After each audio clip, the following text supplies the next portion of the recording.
Eh bien, mes frères et sœurs, que le Seigneur vous bénisse, que le Seigneur vous garde abondamment. Gloire au Seigneur. Aujourd'hui, j'aurais voulu vous parler de la parabole des vignerons. Parabole, c'est toute une énigme en fait. Alléluia, puisque c'est une parabole. Et le Seigneur, dans sa parole, il dit, vous qui êtes nés de nouveau, qui m'appartenez, vous mes enfants, à vous, il vous a été donné de connaître le mystère du royaume des cieux. Mais à ceux du dehors, cela ne leur a pas été donné. Alléluia. Donc c'est le Seigneur qui ouvre les yeux des aveugles, c'est lui qui nous ouvre l'entendement de notre cœur, car nous étions avant bouchés d'entendement et aveugles. C'est-à-dire on ne comprenait pas les choses de Dieu. Alléluia. Et par la volonté du Seigneur, eh bien, il nous donne à voir et à connaître sa parole, alléluia, c'est-à-dire le connaître lui-même, puisqu'il est la parole, eh bien, manifestée dans la chair, 1 Timothée 3,16. Alléluia.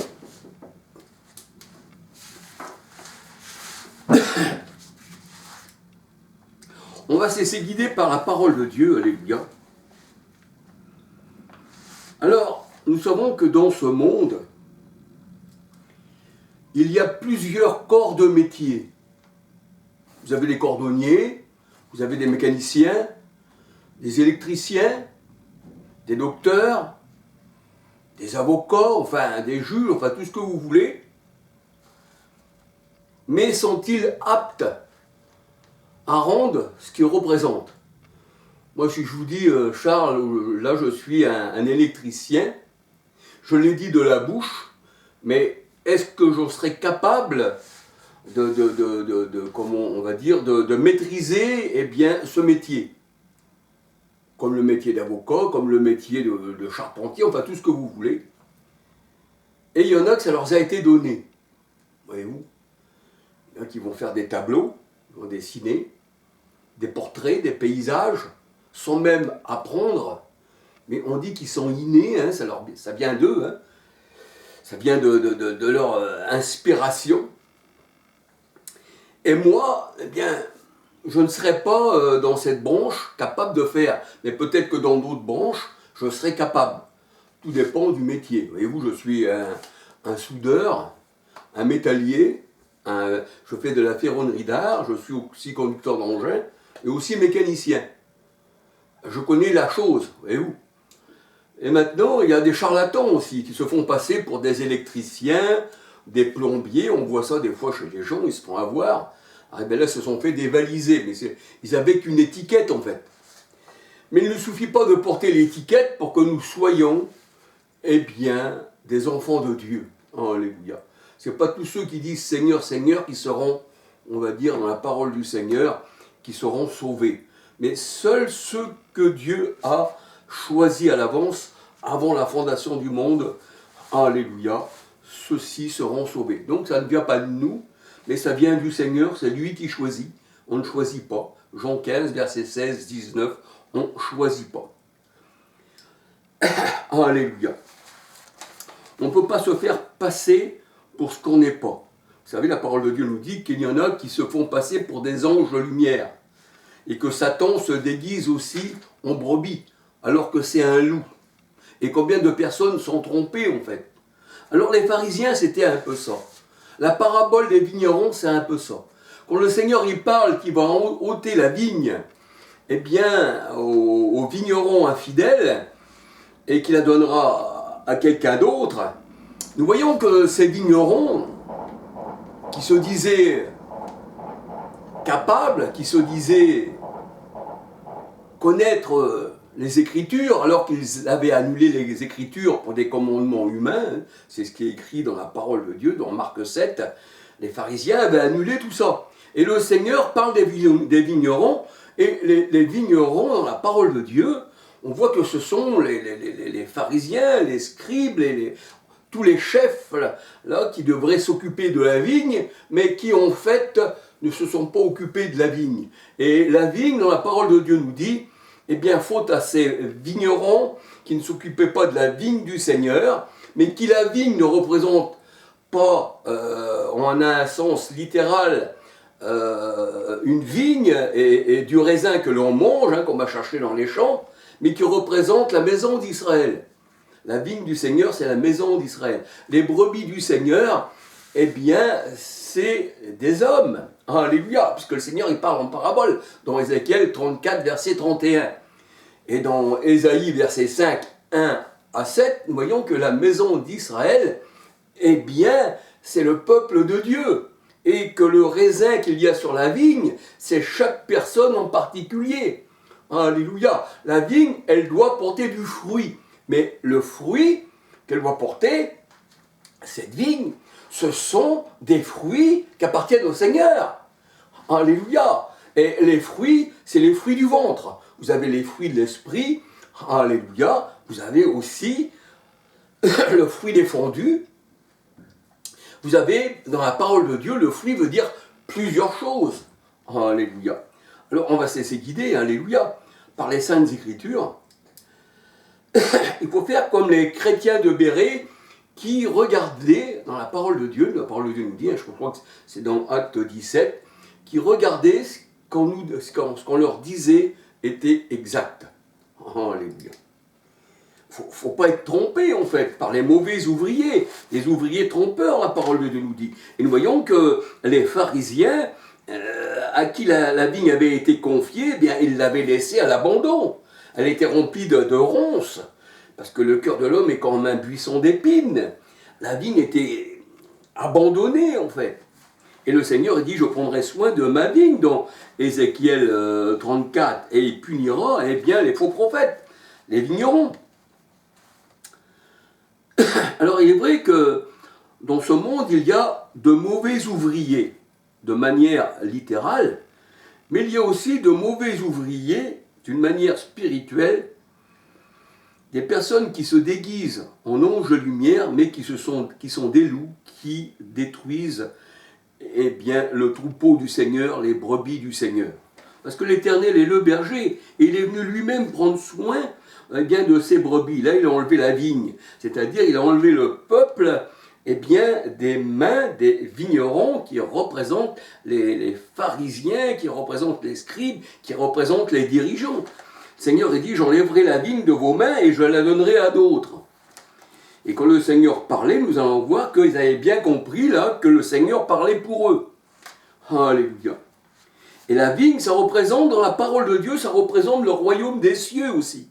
Voyez-vous, la vigne représente aussi, dans la parole de Dieu, le peuple, le royaume des cieux. La vigne du Seigneur, c'est Israël, et cette vigne-là, eh bien, elle appartient au Seigneur. Alléluia. La parole de Dieu, elle dit que le Seigneur avait envoyé vers les vignerons des serviteurs, ses serviteurs, ben, ils en ont tué quelques-uns, ils en ont martyrisé d'autres, ils ont mis le martyr sur les uns et puis fouetté les autres, ça c'était les disciples. Alors le Seigneur a dit, je vais venir moi-même leur parler. Peut-être qu'ils vont dire, voici le Fils, alors l'héritier, alors comment je pourrais dire, ils vont le respecter, ils vont respecter l'héritier de la vigne. Et le Christ, il est l'héritier, il est même la vigne lui-même, le Seigneur. Quand on regarde dans Jean 15, versets 1 à 8, la vigne, c'est le Seigneur, c'est l'Éternel, c'est le Christ. Et nous sommes les sarments qui sommes sur la vigne. Alléluia. Donc la vigne, c'est le peuple de Dieu, les raisins, c'est aussi le peuple de Dieu. Alléluia. Et les pharisiens voulaient s'en accaparer. Ils disaient, voici l'héritier, on va le tuer. Donc l'héritier, il faut qu'il meure. Et la vigne reviendra à nous, s'il n'y a plus d'héritier. C'est nous. Mais ils se sont trompés, là, d'adversaires, en fait, parce que le Seigneur est aussi un guerrier. Alléluia. Et il combat les faux prophètes. Alléluia. Afin que nous ayons la vie. Gloire au Seigneur. Alors, méfiez-vous des mauvais ouvriers, qui disait Paul dans Philippiens 3, versets 1, 2, 3. Méfiez-vous des faux ouvriers. Et les faux ouvriers, ben, c'était les vignerons. Hein. Matthieu 20, verset 1. qui devait travailler non pour une vigne terrestre, mais spirituelle. Alors nous voyons ceci dans Matthieu 21, versets 31 à 43. Alléluia. La vigne représente le royaume des cieux, qui sera enlevé aux vignerons et qui sera donné à d'autres. Alléluia. À d'autres vignerons qui en prendront soin et qui en donnera le fruit. Parce que si la vigne ne porte pas de fruit, et le fruit, nous savons, comme on dit, le fruit de notre ventre, comme Marie, elle avait été enceinte par l'action de l'Esprit Saint, et là on lui disait, ben, le fruit de ton ventre est béni, c'est le fruit, c'est la semence. Et la semence, elle a plusieurs significations dans la parole de Dieu. Ça peut être la parole, mais la semence aussi, ça peut être la postérité. Alléluia. Là, nous voyons que la vigne, eh bien, le Seigneur dit, j'enlèverai ma vigne des mains des mauvais vignerons et je donnerai ma vigne à ceux qui prendront soin de ma vigne. Alléluia. Je la donnerai à d'autres. Je vous enlèverai le royaume des cieux. Parce que la vigne, c'est le royaume des cieux. Alléluia, dans la parole de Dieu.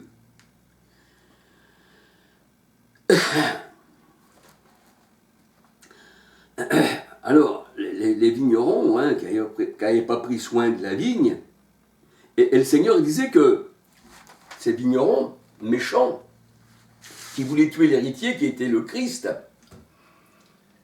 eh bien, ils parcouraient la terre pour faire un prosélyte. Et lorsqu'il était devenu ce prosélyte, il était devenu pire qu'eux. Alors ça veut dire que cette vigne-là, elle ne donnait pas du bon fruit, elle donnait du mauvais fruit. C'était l'ivraie qui avait été jeté dans le champ de Dieu. Et vous, l'ivraie, c'est la mauvaise herbe. C'est le diable qui l'a semé, qui dit le Seigneur. Alléluia. Matthieu 21, versets 45-46. Le Seigneur parlait aux pharisiens et les pharisiens savaient bien, que le Seigneur parlait d'eux. Alléluia. Alors nous voyons comment nous enseigne le Seigneur sur la parabole des vignerons. Pour connaître cet enseignement du Christ, il nous faut aller dans Matthieu 21, versets 17, 18, 19, 20, 21, 22. Où le Seigneur, qui était parti de Béthanie, mais qui retourne à Béthanie, il eut faim. Le Seigneur, il eut faim. Alléluia. Mais ici, la faim que le Seigneur, il a, c'est pas la faim qu'on doit considérer d'avoir à manger des choses charnelles, mais de manger des choses spirituelles. Quand il y a un figuier ou une vigne qui a été plantée, c'est pour qu'elle donne du fruit. Et tu dois en manger le fruit. C'est pour ça que le Seigneur dit que celui qui travaille au troupeau du Seigneur doit aussi en manger le fruit. Mais là, le Seigneur rencontre sur ce chemin un figuier stérile qui n'avait que des feuilles. Il ne donnait pas de fruits. Et le Seigneur, il eut faim. Alléluia. Mais là, on voit que le figuier, eh bien, était stérile. Il n'y avait que des feuilles. Et le figuier, on le retrouve aussi souvent planté dans la vigne du Seigneur. Parce que le figuier, c'est aussi le symbole d'Israël comme la vigne. Alléluia. On voit souvent les deux ensemble dans la parole de Dieu. Le figuier planté dans la vigne. Alléluia. Et le figuier représente souvent aussi les pharisiens, on va dire. Représente les faux prophètes. D'ailleurs, le Seigneur, il le dit. Pour les faux prophètes, dans Matthieu 7, versets 15 à 20. Est-ce qu'on peut trouver sur un arbre épineux, méchant, des figues? Est-ce qu'on peut trouver aussi du raisin? Ben non. Pourquoi? Parce que il ne peut pas porter de fruits, l'arbre mauvais. Et l'arbre mauvais, l'arbre qui est sans fruit, qui est 2 fois mort déraciné dans la parole de Dieu, c'est ce que nous allons voir. Arbre d'automne, 2 fois mort déraciné, ça se retrouve dans Jude 12 à 13. 2 fois mort, déraciné, arbre d'automne. L'arbre d'automne ne peut pas porter de fruits parce que là, on arrive en automne. Et l'hiver, on voit qu'il n'y a plus de feuilles sur les arbres, il n'y a plus de fruits, il n'y a plus rien, ça reprend vie au printemps. C'est pour ça que le Seigneur disait dans sa parabole, quand vous voyez, je crois que c'est dans Matthieu 24, quand vous voyez, comme le Seigneur il prend encore le figuier là, que les feuilles deviennent tendres, vous savez que l'été approche, et qu'il va donner des bourgeons là, ça a l'air, il reprend vie le figuier, avec le Seigneur qui vient, qui prendra soin du figuier. Alléluia. Parce que le Seigneur, c'est lui qui donne la santé au figuier, alléluia. Mais le figuier, là, qui ne porte pas de fruits, il n'a pas une nature spirituelle, il a une nature démoniaque, il a une nature terrestre, charnelle, et qui, il prend de la place, et il est coupé et jeté au feu. Dans Matthieu 3, verset 10, c'est ce que le Seigneur disait, eh bien, de ceux qui ne voulaient pas se repentir, c'est ce que disait Jean le Baptiste. Tout arbre qui ne porte pas de fruits, déjà la hache est prête à être mise à la racine. Et quand c'est mis à la racine, le mot racine veut dire le mot race. Plus de postérité, plus d'arbre, plus rien du tout. Et je donnerai ma vigne à quelqu'un d'autre. Alléluia. Merveilleux Seigneur. Alléluia. Alors le Seigneur, retournant à Béthanie, il eut faim. Mais pas une faim comme on pourrait penser. C'est une faim spirituelle qu'il a, le Seigneur. Il veut manger de ce fruit, du fruit de l'arbre, du fruit de la vigne. Alléluia. Mais il ne peut pas manger des épines, non. Et là, il n'y avait que des feuilles. Alors, il eut faim. Alléluia. On sait que le Seigneur, la parole de Dieu nous dit, il eut faim, or le Seigneur, c'est l'Esprit. 2 Corinthiens 3, 17, or un esprit n'a ni chair ni os. Luc 24, 39. Mais il s'est fait chair pour un temps. 2 Corinthiens 5, 16 nous dit, nous ne le connaissons plus de cette manière. Il était pour un temps venu en chair. Mais on ne le connaît plus selon la chair, mais on le connaît selon l'esprit. Car nous ne regardons plus aux choses visibles, 2 Corinthiens 4, 18, mais à celles qui sont invisibles. Alléluia. Et là, le Seigneur, eh bien, il eut faim. Et comme le Seigneur est esprit, il n'a pas faim comme les hommes. Il a faim d'autre chose. Alléluia. Alors, on peut regarder dans Amos 8, 11, la faim que le Seigneur et la soif nous parlent. Le Seigneur il dit que le peuple d'Israël aura faim et soif. Mais pas d'une manière à avoir faim et soif de manger quelque chose sur sa table, mais soif et faim de Dieu. Le Seigneur il dit, je les priverai de ma présence. Amos 8, verset 11. Et on voit que David disait, j'ai soif, psaume 62, j'ai soif du Dieu vivant. Je boirai à la source de l'Éternel. Parce que Jérémie 2,13 nous dit que Dieu est une source. Le Seigneur Jésus-Christ disait de lui-même, venez vous tous qui avez soif et faim aussi, alléluia.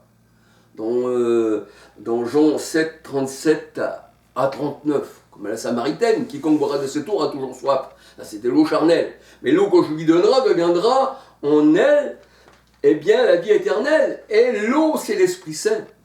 Parce que nous sommes tous abreuvés d'un seul esprit. On a soif. 1 Corinthiens 12, 13. Alléluia. Alors, Amos 8, 11. Et là, voyons, dans Matthieu 4, 4, l'homme ne vivra pas seulement de pain, mais de toute parole. Jean 4, versets 31 à 38. Alors on peut dire que la parole de Dieu nous dit que le Seigneur devait manger du fruit de la vigne et du figuier, qui sont souvent cités ensemble dans les Saintes Écritures. Joël 1, verset 7, Marc 12, verset 1, 2, Zacharie 3, verset 10, Ésaïe 5, verset 1 à 7. Alléluia. Luc 13, verset 6, 7. Alors, bien que cela nous paraisse étrange, et que c'est dur pour les réprouver d'entendre des paroles comme ça, mais de le fruit de la vigne et le fruit du figuier, eh bien, sont représentés par des hommes. Et le Seigneur, il avait faim, il devait manger. Mais est-ce qu'il devait manger des hommes, le Seigneur?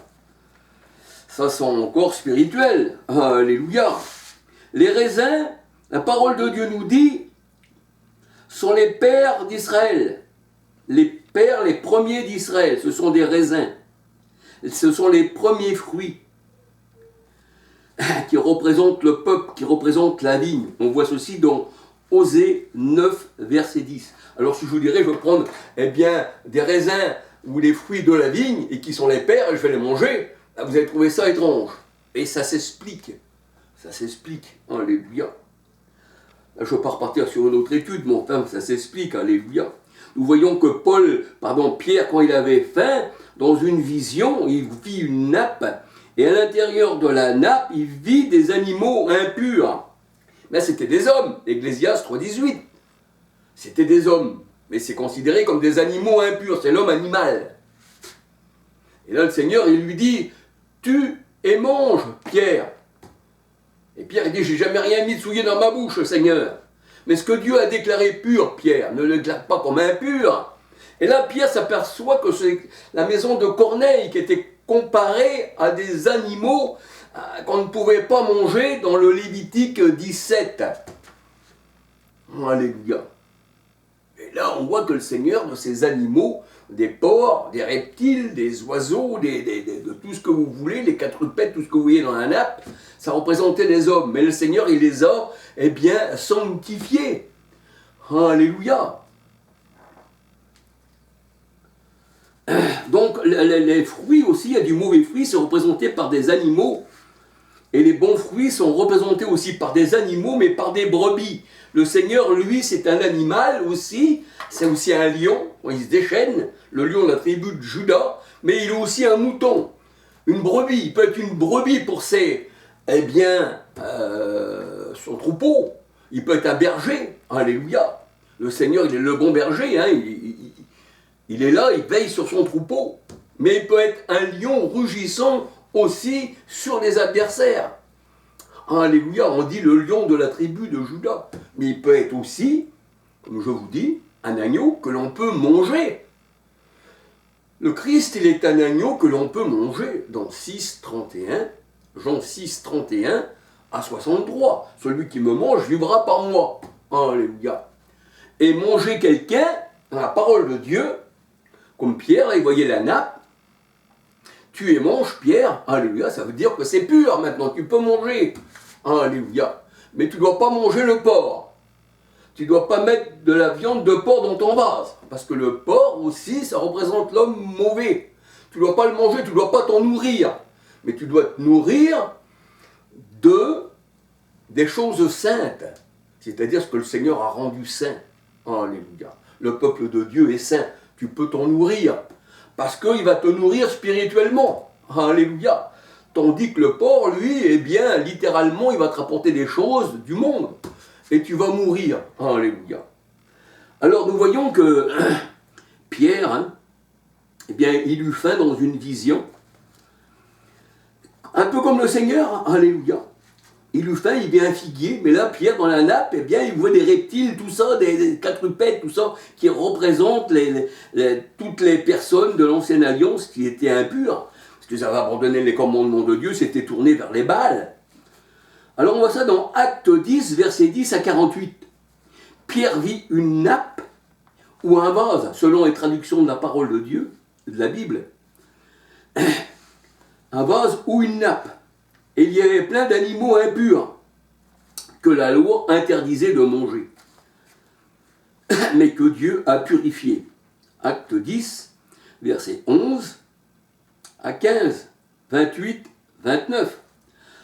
Acte 11, versets 3, 4, 5, 8, 7, que j'ai souligné, 9, 10, 11, 12 à 18.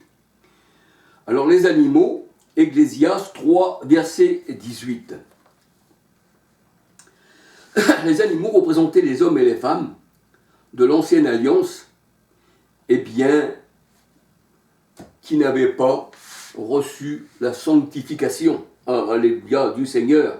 Lévitique 11, verset 1 à 47. Lévitique 11, verset 1 à 47. Lévitique 11, verset 47. Si tu sais distinguer ce qui est pur et impur, alors le Seigneur, eh bien, il va t'accueillir. Alléluia. Mais si tu manges de n'importe quoi, aussi bien du cochon que tu veux mélanger avec l'agneau, eh bien, ça ne peut pas aller. Pourquoi clochez-vous des deux côtés, qui dit le Seigneur? Mais ça, c'est spirituel. Alléluia. Soit que tu vas manger la parole. J'ai dévoré ta parole, j'ai dévoré Christ, parce que Christ, c'est la parole faite chair. Alléluia. Il est l'agneau. Alors, si tu dévores aussi le cochon, malheur à toi. Alors, la parole de Dieu, les fruits sont considérés comme l'héritage de l'Éternel, sont considérés comme ses enfants. Quand il n'a pas trouvé de fruits sur le figuier, ça veut dire que là, il n'y avait pas d'héritage. Parce qu'il ne pouvait pas rentrer le fruit du figuier, là, des mauvais vignerons, là, qui avaient mis le figuier dans la vigne, ça ne pouvait pas rentrer dans l'héritage de l'Éternel. C'était des enfants de malédiction qui avaient abandonné l'Éternel pour des commandements humains. Alléluia. Alors, psaume 127, verset 3, Luc 1, verset 42, 43. Alléluia. On voit que le fruit, c'est aussi la semence. Alléluia. Quand l'homme, il va avec une femme, il lui donne sa semence, et la femme, ses ovules avec les ovules de l'homme, se font, et il en devient un être humain. Et là, spirituellement, c'est pareil. Le Seigneur, il est l'époux, il donne sa semence, mais dans un sens spirituel, à son épouse. Mais c'est lui qui donne. C'est pour ça que la semence, c'est la parole, dans Luc 8, verset 11. Et c'est pour ça qu'une femme ne peut pas donner la semence dans l'Église. Alléluia, c'est l'époux qui donne, parce que l'Église est considérée comme une femme dans Galates 4, 26, comme une terre qui reçoit la semence. Dans Ésaïe 62, verset 4, Alléluia, on appellera ta terre épouse. Et le Seigneur, c'est lui qui bénit la semence. Il dit, je verserai des eaux sur ta semence. Dans Ésaïe 44, verset 3. Alléluia. Alors nous voyons que là, même Marie était enceinte. Et là, le fruit de tes entrailles, hein, eh bien, est béni. Alléluia. L'héritage est béni. Luc 1, verset 42, 43. Et là, nous allons voir les vignerons, ce que voulaient faire de l'héritage de l'Éternel, c'est-à-dire de sa vigne. Matthieu 21, versets 37, 38, 39 à 46. En un mot,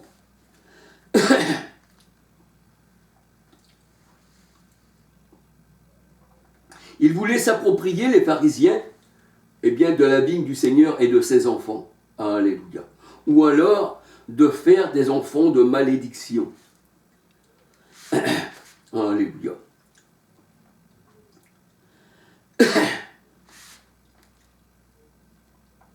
Alors, ils voulaient les garder pour eux, cet héritage. Et ils ne voulaient pas faire un héritage béni, mais maudit, parce qu'ils parcouraient la terre, hein, pour faire un prosélyte, mais lorsqu'il l'était devenu, il était devenu pire qu'eux. Matthieu 23, versets 15 à 28. Et le Seigneur a dit, vous fermez la porte du royaume des cieux à ceux qui voudraient rentrer, vous n'y rentrez pas vous-même. Alléluia.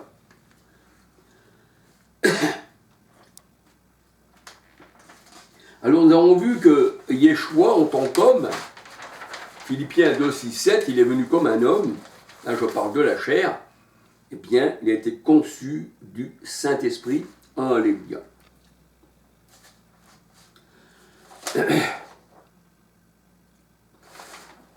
Et il est venu du ventre de Marie. Alléluia. Alors ce qui vient du ventre doit être mangé. Ce qui vient du ventre de Marie doit être mangé. Parce que c'est pas impur, mais c'est pur. Jean 6, versets 31 à 63, le Seigneur il dit, celui qui me mange vivra par moi. Et celui qui mange les paroles du Seigneur qui sortent de la bouche d'un enfant de Dieu vivra par cette parole. Alléluia.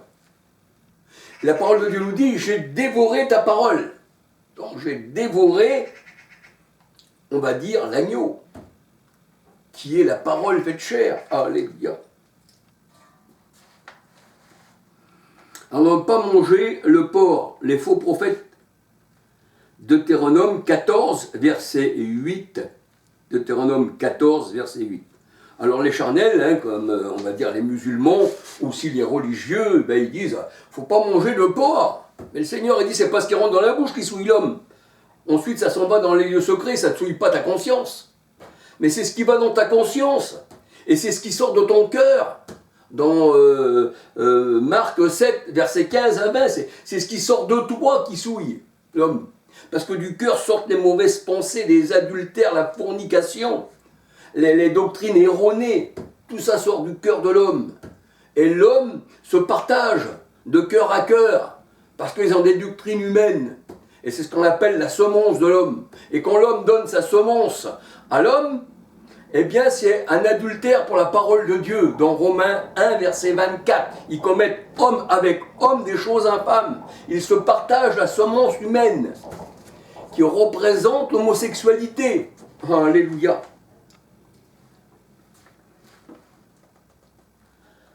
Alors, pas manger du porc. Deutéronome 14, verset 8, 2 Pierre 2, verset 22. Le porc, c'est un faux prophète. En fait, un figuier maudit est un faux prophète. Son cœur est comme un buisson d'épines. Michée 7, verset 4. Et sur un figuier qui ne porte pas de fruits, mais que des feuilles, comparé à un buisson d'épines, tu ne peux pas trouver des figues, ni une vigne, ni des raisins sur un figuier qui ne porte que des épines. Matthieu 7, versets 15 à 20. Ainsi en est-il des faux prophètes. Michée 7, verset 1. Matthieu 21, versets 18 à 21. Et quand la racine du figuier est séchée, alléluia, est sec, est sèche, eh bien, ça veut dire que la racine a été atteinte. C'est pour ça que le Seigneur disait, dans Matthieu 3, verset 10, déjà la hache est mise à la racine des arbres. Le mot racine vient du mot race. On dit enraciné. Hein, et quand tu es enraciné avec telle et telle famille sur terre, ça veut dire que tu appartiens à la même famille. C'est la même racine. Voyez-vous ? Et là, le Seigneur il dit la racine est devenue sèche parce qu'elle a été mise à la racine des arbres. Quand ça vient, une racine, elle ne peut plus porter de fruits, c'est fini. L'arbre entier, il sécha. Et les disciples disent mais pourquoi, Seigneur, cet arbre est séché là en peu de temps ? Et quand vous direz à cette montagne, jette-toi dans la mer, parce que ça représente la montagne de destruction, le figuier, là. Ça représente la montagne en feu. Ça représente les pharisiens avec leur cœur mauvais. Alléluia. Eh bien, ça devient, le figuier devient sec en un instant. Osée 9, verset 10, 16, 17. Alléluia. Ainsi en est-il de la malédiction. Le Seigneur, il a maudit le figuier. Marc 11, verset 12, 13, 14. Si les racines sont saintes, le Seigneur nous dit, eh bien, le reste des branches, tout ça, c'est saint. Mais quand la racine est malsainte, un peu comme les religions d'aujourd'hui, que leurs racines, hein, leur fondement, leurs racines, ils viennent de Rome, eh bien, tout le reste est romain, tout le reste est italien. Et ensuite, il y a de l'homosexualité, il y a tout ce que vous voulez, parce que c'est des doctrines humaines qui n'existaient pas au temps du Christ, et qui maintenant se disent appartenir au Christ. Les catholiques, protestants, adventistes, baptistes, musulmans n'existaient pas au temps du Christ. Les disciples étaient quand même sauvés, en fait. Mais là, on voit le fruit que ça porte. Ça porte de l'homosexualité, de la médisance, des trois dieux, trois personnes, toute chose que Dieu n'a pas plantée, et toute plante que mon Père n'a pas plantée sera déracinée. C'est ce que nous dit le Seigneur. Alléluia.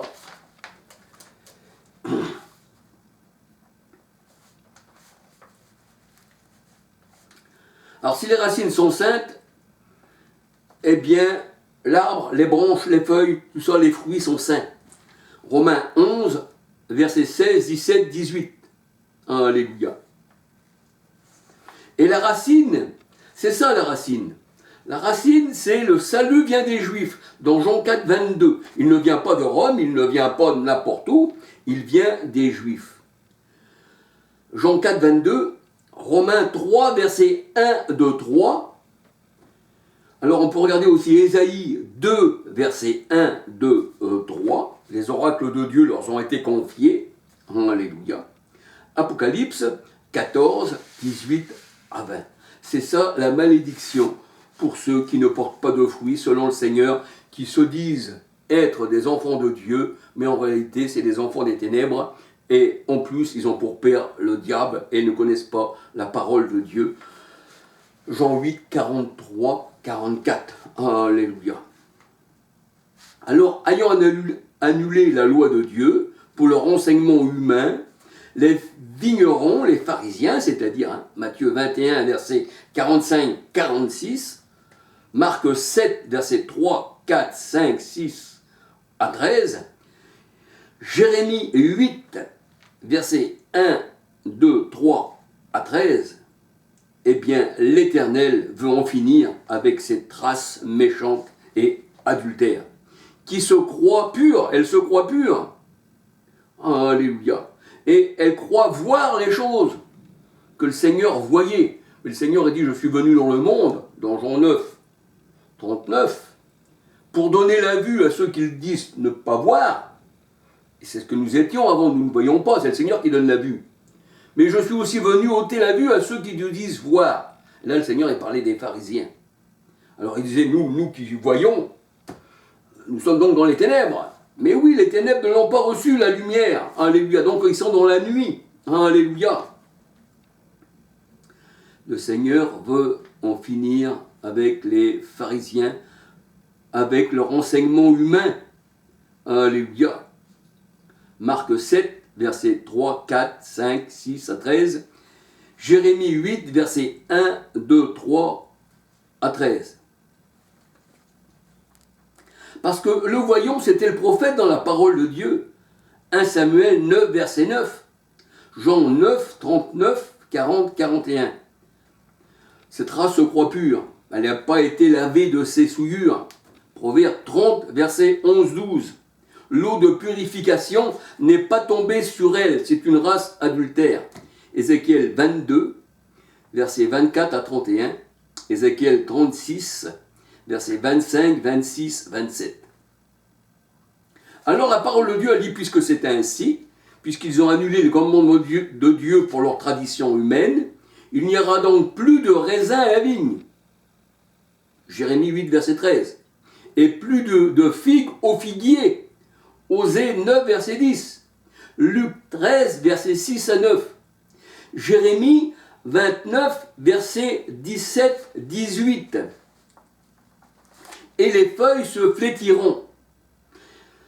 Ce que je leur avais donné, dit le Seigneur, leur échappera. C'est-à-dire, ce que je leur avais donné, c'était une postérité, mais ça leur échappera.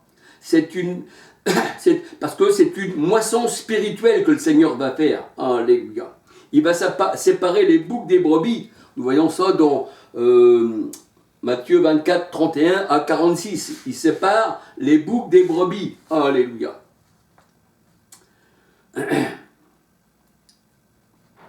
Ézéchiel 34, verset 31. Et nous voyons que les brebis et les bœufs, dans 1 Corinthiens 9, 9, ce sont les enfants de Dieu. Alléluia. Et on voit que le figuier et la vigne sont maudits. Et le Seigneur il disait, ce que tu sèmes, tu le recevras. Ce que tu sèmes dans ta vie. Si tu crois travailler pour le Seigneur, mais que tu sèmes de l'ivraie, et les ivraies ce sont les enfants du diable, mais qui sont aussi jetés dans le champ de Dieu, alors le Seigneur a dit, l'ivraie ce sont les enfants du diable. Mais à la moisson, je dirais aux anges, jetez la faucille, récoltez le blé dans mon grenier, ça m'appartient. Et l'ivraie là qui est au milieu, jetez-la au feu, là où il y a des pleurs et des grincements de dents. L'ivraie, ce sont les enfants du malin, c'est la semence du malin. C'est le fruit du ventre, du ventre, on va dire, malfaisant d'un porc, eh bien, qui fait des enfants. Et les porcs sont tombés à la mer. Alléluia. Il n'y aura donc plus de raisin à la vigne, nous dit le Seigneur. Alléluia. Ce que tu sèmes, tu le récolteras.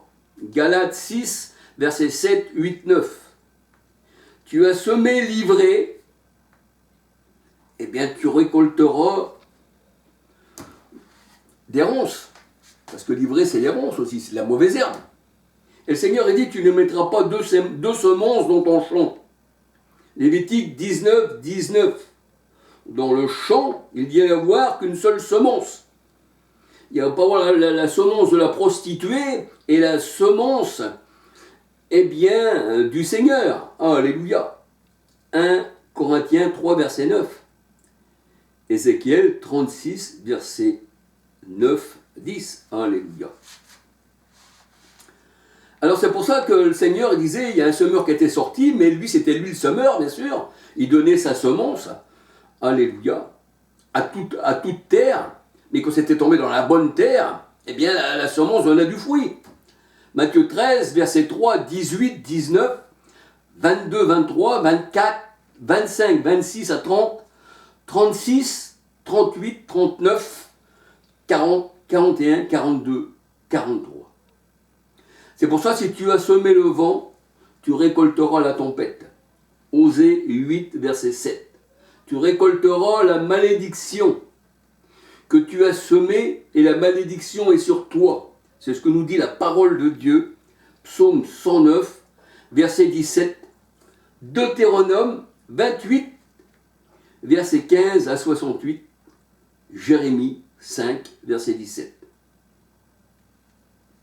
Alors les fruits, les figues de l'arbre que l'on ne peut pas manger, la parole de Dieu nous dit, c'est le fruit des arbres 2 fois morts déracinés, arbre d'automne. En automne, l'arbre ne porte pas de fruits. 2 fois morts déracinés. Alléluia. Jude 12 à 13. Ces gens-là s'opposent toujours à l'Esprit Saint. Acte 7, verset 57. Donc ils ne peuvent pas être arrosés, parce que l'Esprit Saint est comparé à une eau. Ésaïe 35, Ésaïe 32, 15. L'Esprit envoyé du ciel, l'eau envoyée du ciel. Quand le Seigneur est parlé de l'Esprit, il parlait de l'eau. Dans Jean 7, 37 à 39. Et il parlait de l'Esprit que devaient recevoir ceux qui croiraient en lui. Alléluia. Matthieu 3,10, la racine est déjà mise à la racine des arbres. Habacuc 3,17, Matthieu 7, 15 à 20, Psaume 105, versets 33, 34, 35, 36. Alléluia. Mais alors, la parole de Dieu nous dit que Christ est aussi un arbre de vie. Le Christ, il est un arbre. Et on voulait couper l'arbre, c'est-à-dire le Christ. Et on voulait détruire le fruit. C'est pour ça que le Seigneur, en parlant de lui, il dit si le fruit est bon de l'arbre, donc l'arbre est bon. Hein? Alléluia. On reconnaît l'arbre à son fruit. Et le Seigneur était un arbre bon, il donnait du bon fruit. Alléluia. Et c'était son fruit, c'était eh bien des fruits qui étaient saints, parce que nous sommes saints. Alléluia. Christ est un arbre de vie. Christ est la sagesse qui est un arbre de vie. Proverbe 3, 18, 19, 20. Proverbe 3, 18, 19, 20. 2 Corinthiens. 2 Corinthiens. Je crois que je me suis un peu trompé peut-être, mais je crois que c'est 2 Corinthiens 3, versets 6, 7, 8, 13, 16. Alléluia. 1 Corinthiens 1, verset 24, 30. Le Christ, il est la sagesse, il est l'arbre de vie. Apocalypse 22, versets 14, 15, 16, 19, 20. Apocalypse 2, verset 7. Alléluia. Alors dites que l'arbre est bon, et ainsi que son fruit. Matthieu 12, versets 33, 35, 36, 37. Le Seigneur est une brebis qu'on a emmenée à la boucherie. Ésaïe 53, verset 7. Alléluia.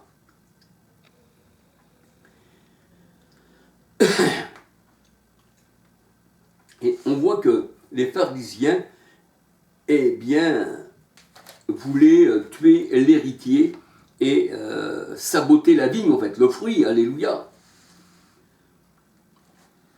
Dans Matthieu 21, versets 38, 39, 40, 41 à 46.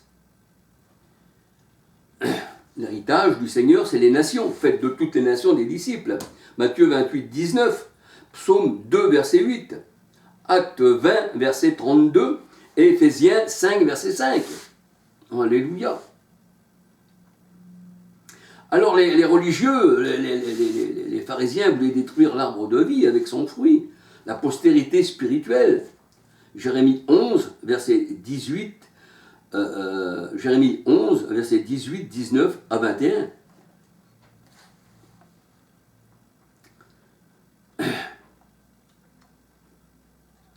Alors, les mauvaises figues viennent d'un arbre malade. C'est pour ça que le Seigneur est venu guérir les malades, en fait.